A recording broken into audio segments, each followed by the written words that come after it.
അതുകൊണ്ടാണ് ഒരു ദൈവനിഷേധി വരുമ്പോൾ ആ കുടുംബത്തിൽ നിന്ന് അച്ചടക്കമുള്ള മതബോധമുള്ള 4 വേറെ വരും പകരം. നിങ്ങൾ 2 പോയി എന്ന് വിചാരിച്ചിവിടെ പ്രശ്നമില്ല.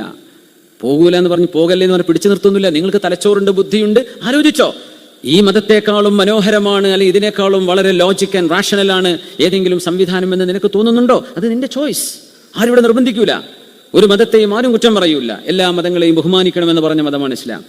മറ്റു മതങ്ങൾ, മതവിശ്വാസികൾ ആരാധിക്കുന്ന ആരാധ്യ വസ്തുക്കളെ, അവരുടെ ദൈവങ്ങളെ നിങ്ങൾ കളിയാക്കാൻ പോലും പാടില്ല എന്നാണ് പറഞ്ഞത്.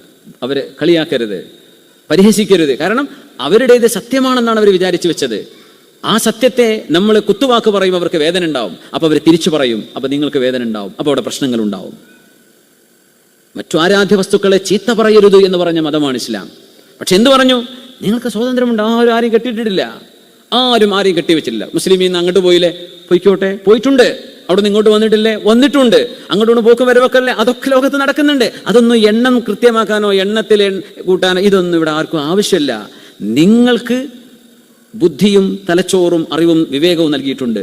സത്യം മനസ്സിലാക്കാനുള്ള വഴിയും നിങ്ങളുടെ മുമ്പിലുണ്ട്. നിങ്ങൾ എന്തുകൊണ്ട് സത്യം മനസ്സിലാക്കിയില്ല എന്ന ചോദ്യം അള്ളാഹു ചോദിക്കും. അതിന് ഉത്തരം കണ്ടെത്തിയാൽ മതി. നിങ്ങൾ അങ്ങനെ ഉപേക്ഷിച്ചു പോയി എന്ന് വിചാരിക്കുക. അള്ളാഹു ഒരു വിഭാഗത്തെ കൊണ്ടുവരും. ആ വിഭാഗത്തിന്റെ പ്രത്യേകത എന്താണെന്നറിയോ? ആദ്യം പറഞ്ഞത് അള്ളാഹ്ക്ക് അവരോട് ഹിബ്ബാണ്. യാ അല്ലാഹ്, അള്ളാഹ് അങ്ങോട്ട് സ്നേഹിക്കുന്നു അവരെ. അങ്ങനെ പിന്നെ പറഞ്ഞതാണ് യുഹിബ്ബൂന, അവർക്ക് അള്ളാഹുവിനെയും ഇഷ്ടമാണ്.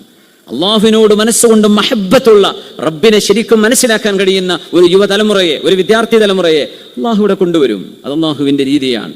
എങ്ങനെയൊക്കെ അടിച്ചമർത്തിയാലും ദീൻ അതിൻ്റെ ഉള്ളിലൂടെ അങ്ങനെ അണപൊട്ടിക്കൊണ്ടിരിക്കും.